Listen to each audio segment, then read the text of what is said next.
ಅವ್ನ ಮನೆ ಮಾಡಿದಂತ ಶಿವಕಾಂತ್ ಅವ್ನ ಯಾರು ಶಿವರಾಮೇಗೌಡಂಗೆ ಅವನ್ನ ಬಂಧಿಸಿ ಫಸ್ಟ್ ಅವನ್ ಬಟ್ಟೆ ನೋಡ್ಕ ಹಾಕ್ಯಾರೆ ಶಿವರಾಮೇಗೌಡಂಗೆ ಅವನ್ ಬಟ್ಟೆ ನೋಡ್ಕೋಬೇಕು ಅವನ್ ಕುಟುಂಬ ನೋಡ್ಕೋಬೇಕು ಫಸ್ಟ್ ಬೇರೆ ಕುಟುಂಬ ಬಗ್ಗೆ ಮಾತಾಡ್ತೀಯ ಶಿವರಾಮೇಗೌಡ ನೀನ್ ಹೇಳಿ ಬೆಂಕಿ ಹಾಕ ಬೇರೆ ಬಗ್ಗೆ ಬಂದು ದೊಡ್ಡ ಪ್ರೆಸ್ ಮೀಟ್ ಮಾಡ್ತೀಯಾ ಬಾ ಇವತ್ತು ಪ್ರೆಸ್ ಮೀಟ್ ಮಾಡು ಮಗ ನೀನು ತೋರಿಸ್ತೀವಿ ಮಂಡ್ಯದವರು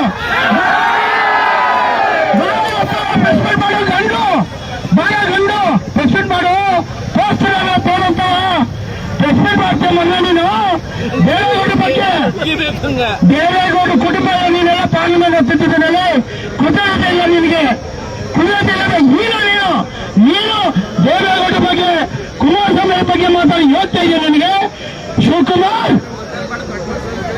ನಿಮಗೆ ಶ್ರೀಮಾರಿ ಈ ರಾಜ್ಯದಲ್ಲಿ ಆಗ್ತಾರೆ ನಾವು ಒತ್ತಾಯಿಸ್ತೇ ಈ ಸರ್ಕಾರದಲ್ಲಿ ಭರವಸೆ ಇಲ್ಲ ಈ ತನಿಖೆಯನ್ನು ಸಿಬಿಐ ಕೊಡಲೇಬೇಕು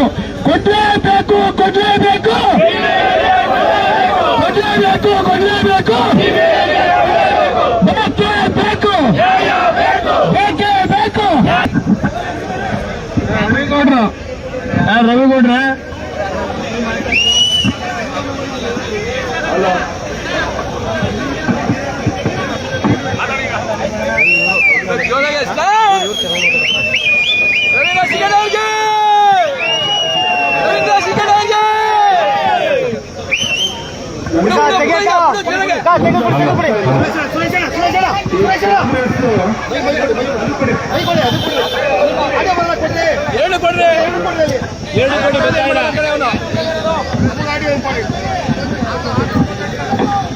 ಈ ಕಾಂಗ್ರೆಸ್ ಸರ್ಕಾರ ಸಮಾಜನ ಎಲ್ಲಿ ಕೊಂಡೋಗ್ತಾ ಇದೆ ಅನ್ನೋದು ಬಹಳ ಆತಂಕಕ್ಕೆ ಸಿಗಾಕೊಂಡಿದ್ದೇವೆ ನಾವು. ಇವತ್ತು ನಾನಿಲ್ಲಿಗೆ ನಾವೆಲ್ಲರೂ ಸೇರಿರ್ತಕ್ಕಂಥವ್ರು ಯಾವ ಕಾರಣಕ್ಕೂ ಏನಾದರೂ ಈ ಘಟನೆ ನಡೆದಿದೆ ನಾವಿದನ್ನ ವಹಿಸ್ಕೊಂಡು ಮಾತಾಡಕ್ಕೆ ಇಲ್ಲಿಗೆ ಬಂದಿಲ್ಲ. ಯಾವುದೇ ಕಾರಣಕ್ಕೂ ನಾವು ವಹಿಸ್ಕೊಳ್ಳೋ ಪ್ರಶ್ನೆ ಇಲ್ಲ. ಒಂದು ವೇಳೆ ಆ ಅಪರಾಧ ಪ್ರಜ್ವಲ್ ಅವ್ರು ಮಾಡಿದ್ರೆ ಅವರಿಗೆ ತಕ್ಕಾದ ಶಿಕ್ಷೆ ಆಗ್ಬೇಕು ಅನ್ನೋದ್ರಲ್ಲೇ ನಾವೆಲ್ಲರೂ ಸೇರಿ ಇಲ್ಲಿ ಕೂತಿದ್ದೀವಿ, ಅನುಮಾನವೇ ಇಲ್ಲ. ಆದ್ರೆ ಒಂದು ತಪ್ಪನ ರೂಲ್ ಒಳಗೆ ನಡೆದಿರ್ತಕ್ಕಂಥ ಒಂದು ತಪ್ಪನ ಆ ಹೆಣ್ಮಕ್ಳ ಜೀವನನ ಎಲ್ಲಿಗೆ ತಂದ್ಬಿಟ್ರಿ ನೀವು ಕಾಂಗ್ರೆಸ್ ಸರ್ಕಾರದವ್ರು? ಇವತ್ತು ಎಲ್ಲಿಗೆ ತಂದ್ಬಿಟ್ರಿ ಹೊರಗಡೆಗೆ? ನೀವು ಸರ್ಕಾರ ಹೆಣ್ಮಕ್ಳ ಮಾನ ಪ್ರಾಣನ ಕಾಪಾಡುವಂಥದ್ದಾಗಬೇಕು. ನೀವು ಮಾಡಿರೋದೇನಿವ್ರೆ? ಸರ್ಕಾರ ನೀವೇನ್ ಮಾಡಿದಿರಿ? ಈಗ ಹೆಣ್ಮಕ್ಳು ಮಾನನ ಪೆನ್ ಡ್ರೈವ್ ಮಾಡಿಕೊಂಡು ಇವತ್ತು ಇಡೀ ದೇಶಕ್ಕೆ ಹಂಚಿದಿರಿ. ಏನ್ ಸಾಹಸ ಕೊಟ್ಟಿದ್ದೀರಿ ನೀವು? ಚುನಾವಣೆ ಅಂತಿಮನ? ಈ ಚುನಾವಣೆಗಳು ಬರ್ತಾನೆ ಹೋಗ್ತವೆ. ನೀವು ನಡೆದು ಬಂದಿರೋ ದಾರಿ ಇನ್ನೊಂದು ದಿವಸ ನೀವು ತೆಗೆದು ನೋಡ್ಬೇಕಲ್ಲ, ನಿಮ್ ಇನ್ನೆಲ್ಲ ಗೊತ್ತಾಗ್ಬೇಕಲ್ಲ. ಜನ ಇದೆಲ್ಲ ಚರ್ಚೆ ಮಾಡೋದಿಲ್ವಾ? ಪರಿಗಣನೆಯಿಂದ ಇಂಥ ಒಂದು ಹೇಸಿಗೆ ಕೆಲಸನ ಈ ಸರ್ಕಾರ ಮಾಡುತ್ತೆ ಅಂದ್ರೆ ಇದು ನಿಜವಾಗ್ಲೂ ಇಡೀ ನಾಗರಿಕ ಸಮಾಜ ತಲೆ ತಗ್ಗಿಸಬೇಕಾಗುತ್ತೆ. ನರೇಂದ್ರ ಮೋದಿ ಅವ್ರಿಗೆ ಅವಮಾನ ಮಾಡಬೇಕು, ನರೇಂದ್ರ ಮೋದಿ ಅವರಿಗೆ ಮೆಜಾರಿಟಿ ಸಿಕ್ಕಬಾರ್ದು, ದೇಶಾದ್ಯಂತ ಮುಜುಗರ ಸಿಗಿಸಬೇಕು. ಇದು ನಿಮ್ಮ ಟ್ರಿಕ್ಕು. ಇವತ್ತು ರಾಹುಲ್ ಗಾಂಧಿ ಹೇಳ್ತಾರೆ 400 ರೇಪ್ ಆಗಿದೆ ಅಂತ. ಒಬ್ಬ ಪ್ರಧಾನಿ ಆಗ್ಬೇಕು ಅಂತ ಬಯಸ್ತಕ್ಕಂಥ ವ್ಯಕ್ತಿ ಯಾರು ಹೇಳಿದ್ದು 400 ರೇಪ್ ಆಗಿದೆ ಅಂತ? ಇವ್ರಿಗೆ SIT ಅವರೇನಾದ್ರು ಇವ್ರಿಗೆ ಹೇಳಿದಾರೇನ್ರಿ? 400 ರೇಪ್ ಆಗಿದೆ ಅಂತ ಹೇಳಿದಾರ? ಯಾರ ಬಗ್ಗೆ ಕರ್ನಾಟಕದ ಹೆಣ್ಮಕ್ಳು ಅಂದ್ರೆ ಏನ್ ಹೇಳ್ಕೊಂಡಿದ್ದಾರೆ ಇವರು? ಯಾರು ಇವ್ರಿಗೆ ಅಧಿಕಾರ ಕೊಟ್ಟವ್ರು ಮಾತಾಡಕ್ಕದನ್ನ? ಇನ್ವೆಸ್ಟಿಗೇಷನ್ ನಡೀತಿರುವಾಗ ಒಬ್ಬ ಪ್ರಧಾನಿ ಆಗ್ಬೇಕು ಅಂತ ಬಯಸ್ತಕ್ಕಂಥ ಒಬ್ಬ ಲೀಡರು ಈ ತರ ಮಾತಾಡೋ ಅಧಿಕಾರ ಯಾರು ಕೊಟ್ಟಿದ್ದಾರೆ? ಮೊದಲು ಅವರು ರಾಜ್ಯದ ಜನತೆಗೆ ಕ್ಷಮೆ ಕೇಳಬೇಕು.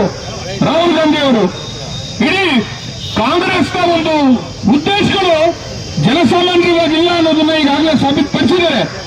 ನಾವು ಈ ತನಿಖೆ ಇನ್ನಷ್ಟು ಸ್ಟ್ರಾಂಗ್ ಆಗಬೇಕು ಅನ್ನೋದು ಈಗಾಗಲೇ ನಮ್ಮ ನಾಯಕರಾದಂಥ ಕುಮಾರಣ್ಣವರು ಈಗಾಗಲೇ ಹೇಳಾಗಿದೆ, ಮಾಧ್ಯಮಗಳಲ್ಲೂ ಹೇಳಾಗಿದೆ, ಎಲ್ಲರ ಹತ್ರ ಹೇಳಾಗಿದೆ. ಇದರಲ್ಲಿ ಒಂದು ವೇಳೆ ತಪ್ಪು ಮಾಡಿದ್ರೆ ಅದು ಕ್ಷಮೆನೇ ಇಲ್ಲ, ಅದರಲ್ಲಿ ಯಾವುದೇ ಅನುಮಾನವೇ ಇಲ್ಲ. ಆದ್ರೆ ನೀವು ಮಾಡಿದ ಕ್ಷಮೆ, ನೀವು ಮಾಡಿದ ಅಪರಾಧ ಇದೆಯಲ್ಲ, ಇಡೀ ಆ ಹೆಣ್ಮಕ್ಳು ಭವಿಷ್ಯನ ರಸ್ತೆಗೆ ಹಾಕಿ ಚೆಲ್ಲಾಡಿ ಇಡೀ ದೇಶಾದ್ಯಂತ ವಿಶ್ವಾದ್ಯಂತ ಹಂಚಿದಿರಲ್ಲ, ನಿಮ್ಗೆ ಏನ್ ಮಾಡ್ಬೇಕು ಹೇಳಿ? ನೀವು SIT ಅವ್ರು ಬಿಟ್ಕೊಂಡು ಈ ನ್ಯಾಯ ಕೊಡ್ಸಕ್ ಸಾಧ್ಯ ಇಲ್ಲ ಜನಕ್ಕೆ? ಸಾಧ್ಯನಾ? ನಿಮ್ಮಿಂದ ನ್ಯಾಯ ಸಿಕ್ಕುತ್ತಾ? ಆಯ್ತಪ್ಪ, ನೀವು ಲಕ್ಷಾಂತರ ಪೆಂಡ್ರೈವ್ ಹಂಚಿದ್ದಾರೆ ಅಂತ ಹೇಳ್ತಾ ಇದಾರಲ್ಲ, ಎಷ್ಟು ಜನ ಅರೆಸ್ಟ್ ಮಾಡಿದ್ರಿ? ಎಷ್ಟು ಜನ ಅರೆಸ್ಟ್ ಮಾಡಿದ್ರಿ? ಇವತ್ತು ಅಪರಾಧಿ ವಿದೇಶಕ್ಕೆ ಹೋಗ್ಲಿ, ಜಗತ್ತಲ್ಲಿ ಎಲ್ಲೇ ಇರಲಿ, ಇಡ್ತರ್ತಕ್ಕಂಥ ವ್ಯವಸ್ಥೆ ಈ ದೇಶದಲ್ಲಿದೆ. ತರ್ತಾರೆ, ಅವ್ರ ಮೇಲೆ ಕ್ರಮ ಆಗುತ್ತೆ, ಅದ್ರಲ್ಲಿ ರಾಜಿ ಇಲ್ಲ. ಈ ಅಪರಾಧ ಮಾಡಿದಾರಲ್ಲಪ್ಪ, ರೂಮಲ್ಲಿ ನಡೆದಂತ ಒಂದು ಅಪರಾಧನ ಈ ವಿಶ್ವಕ್ಕಂಚಿ ಆ ಹೆಣ್ಮಕ್ಳು ತೇಜವಾದ ಮಾಡಿದಾರಲ್ಲ, ಆ ಅಪರಾಧಕ್ಕೆ ಏನ್ ಕ್ರಮ ತಗೊಂಡಿದ್ದೀರಿ SIT ಅವ್ರ? ಈ ತನಕ ಏನ್ ಕ್ರಮ ತಗೊಂಡಿದ್ದೀರಿ ನೀವು? ಈ ರಾಜ್ಯಕ್ಕೆ ನ್ಯಾಯ ಕೊಡ್ಸಕ್ಕಾಗ್ತದ? ಮಹಿಳೆಯರಿಗೆ ನ್ಯಾಯ ಕೊಡ್ಸಕ್ಕಾಗ್ತದ? ಇದರಿಂದ ಯಾವುದೇ ಕಾರಣಕ್ಕೂ ಆಗೋದಿಲ್ಲ. ಹೈಕೋರ್ಟ್ ಮುಖ್ಯ ನ್ಯಾಯಾಧೀಶರು ಈ ಕೇಸ್ನ ತಾವು ಒಂದು ವಿಚಾರಣೆ ತಗೋಬೇಕಾಗತ್ತೆ. ಇಲ್ಲಿ ರಾಜಕೀಯಗಳು ಇರ್ತವೆ, ಕಾಂಗ್ರೆಸ್ ಪಕ್ಷ, JDS ಪಕ್ಷ, ಬಿಜೆಪಿ ಎಲ್ಲ ಗೌರವ ಬಿಸಾಕ್ರಿ.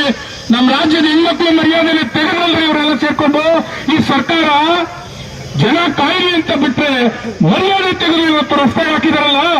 ಮುಖ್ಯ ನ್ಯಾಯಾಧೀಶರು ಇಂಟರ್ಫಿಯರ್ ಆಗ್ಬೇಕಿರಕ್ಕೀಗ, ಹಾಗೆ ಇಮಿಡಿಯೇಟ್ ಅವರು ತಗೋಬೇಕಿರಕ್ಕೆ ಕ್ರಮ ತಗೊಂಡು ವಿಚಾರಣೆ ನಡೀಬೇಕು. ನಂತರ ಈ ಕಂಪ್ಲೀಟ್ ಈ ಒಂದು ವ್ಯವಸ್ಥೆನ ಯಾರು ಹಾಳು ಮಾಡಿದ್ದಾರೆ, ಅಪರಾಧ ಮಾಡಿರೋರು ಸೇರ್ಕೊಂಡು, ಅಪರಾಧನ ಹಂಚಿರೋರು ಸೇರ್ಕೊಂಡು, ಇವ್ರ ಮೇಲೆಲ್ಲ CBI ತನಿಖೆ ಆಗಬೇಕು. ಈ SIT ಇದರಿಂದ ನ್ಯಾಯ ಸಿಕ್ಕೋದಿಲ್ಲ. ಎಷ್ಟು ಕೇಸ್ಗಳು ರಿಜಿಸ್ಟರ್ ಮಾಡಿದ್ದಾರೆ ಇವತ್ತು? ಎಲ್ಲ ಇಡೀ ವಿಶ್ವಕ್ಕೆ ಹಂಚೋಕ್ಕ ಬಿಟ್ಬಿಟ್ಟು ನೀವು ಪೆಂಡ್ರೈವ್ಗಳನ್ನ ಇವತ್ತು ನೀವು ದೊಡ್ಡದಾಗಿ ಮಾತಾಡಕ್ ಬರ್ತೀವಿ. ಮುಖ್ಯಮಂತ್ರಿಗಳು ನೇರವಾಗಿ ಮೀಡಿಯಾದಲ್ಲಿ ಕುತ್ಕೊಂಡು ಮಾತಾಡಿಲ್ಲ ಈ ವಿಚಾರನ. ಹೆಣ್ಮಕ್ಳುಗಳು ನ್ಯಾಯ ಸಿಕ್ಕೋದು ನಿಮಗ್ ಬೇಡವಾ? ನೀವು ಹಿರಿಯರಲ್ವಾ ಸಿದ್ದರಾಮಯ್ಯನವರೇ? ನೀವು ಹಿರಿಯರ್ತಾನೆ, ನೀವು ಹೆಂಗಿದಕ್ಕೆಲ್ಲ ಅವಕಾಶ ಕೊಟ್ಟಿರಿ ನಿಮ್ಮ ಸರ್ಕಾರದಲ್ಲಿ? ನಾನು ಕೇಳ್ತಾ ಇದ್ದೀನಿ, ಕಾಂಗ್ರೆಸ್ ಸರ್ಕಾರಕ್ಕೆ ಹೆಣ್ಮಕ್ಳು ಮರ್ಯಾದೆ ಕಾಯೋದು ಗೊತ್ತಿಲ್ವಾ? ಇವತ್ತು 400 ಜನ ರೇಪ್ ಆಗಿದೆ ಅಂತ ನಿಮ್ ಲೀಡರ್ ಹೇಳ್ತಾ ಇದಾರಲ್ಲ, ಯಾರು ನೋಡಿದಾರೋದಿಲ್ಲ? ಯಾರು ಹೇಳಿದಾರೋದಿಲ್ಲ?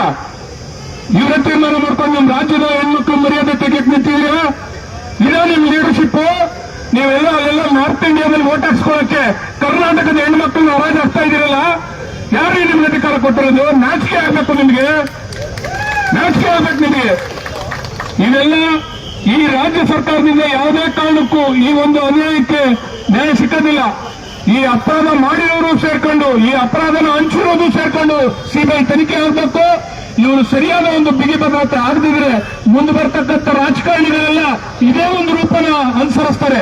ಅವ್ರು ಸಿಡಿ ಅವರು, ಇವ್ರು ಸಿಡಿ ಅವರು ಎಲ್ಲ ಇದೇ ಮಾಡ್ಕೊಂಡು ನಿಂತಿದ್ದಾರೆ. ಸಮಾಜ ದಿನದಿಂದ ದಿನಕ್ಕೆ ಕುಂಗೆಟ್ಟೋಗ್ತಾ ಇದೆ.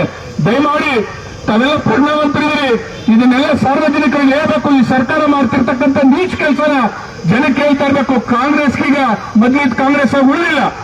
ಈಗೇನಿದ್ರು ಇವ್ರಿಗೆ ಗೆಲ್ಲಬೇಕು, ಗೆಲ್ಲಕ್ಕೆ ಏನ್ ಬೇಕಾದ್ರೂ ಮಾಡಬೇಕು. ಯಾವ ಹೆಣ್ಮಕ್ಳು ಸೊತ್ತೋದ್ರೂ ಸರಿ, ಇವ್ರಿಗೆ ಚಿಂತೆ ಇಲ್ಲ. ಇವರು ಸಿಡಿ ಈ ಪೆಂಡ್ರೈವ್ ಹಂಚಿದ ಮೇಲೆ ಎಷ್ಟು ಜನ ಹೆಣ್ಮಕ್ಳುಗಳು ಮಾತ್ರ ತಗೊಂಡಿದ್ದಾರೆ ಗೊತ್ತೇನ್ರಿ? ಎಷ್ಟು ಜನ ಹೆಣ್ಮಕ್ಳು ಮಾತ್ರ ತಗೊಂಡಿದ್ದಾರೆ? ಅವ್ರ ಕಥೆ ಏನಾದ್ರು ಇದು ರಿಜಿಸ್ಟರ್ ಆಗಿದೆಯಾ? ಸ್ಟೇಷನ್ಗಳಲ್ಲಿ ರಿಜಿಸ್ಟರ್ ಆಗಿದೆಯಾ? 4 ಗೋಡೆ ಮಧ್ಯ ಬಹಳ ವರ್ಷಗಳಿಂದ ಹಿಂದೆ ಇತ್ತು ಇದು ವಿಚಾರ. 4 ಗೋಡೆ ಮಧ್ಯದಲ್ಲಿತ್ತು. ಇವತ್ತು ರಸ್ತೆಯಲ್ಲಿ ತಂದು ಹೆಣ್ಮಕ್ಳು ಸಾಯಕ್ ಬಿಟ್ರಲ್ಲ ನೀವು ಕಾಂಗ್ರೆಸ್ ಸರ್ಕಾರದವರು. ನಿಮ್ಗೆ ನೈತಿಕತೆ ಇದೆಯಾ? ಸಾರ್ವಜನಿಕರನ್ನ ಹಿತ ಕಾಯ್ತಕ್ಕಂಥ ಯೋಗ್ಯತೆ ಈ ಸರ್ಕಾರಕ್ಕಿದೆಯಾ? ನೀವೇ ಪರೀಕ್ಷಿಸ್ಕೊಳ್ಳಿ. ಈ ಮೂಲಕ ಮುಖ್ಯ ನ್ಯಾಯಾಧೀಶರು ಇದಕ್ಕೆ ಇಂಟರ್ಫಿಯರ್ ಆಗಬೇಕು. ಈ ಕೇಸ್ನ ತಾವು ತಮ್ಮ ವಶಕ್ಕೆ ತಗೊಂಡು ಇದನ್ನ ಸೂಕ್ತ ತನಿಖೆ ಆಗಬೇಕು.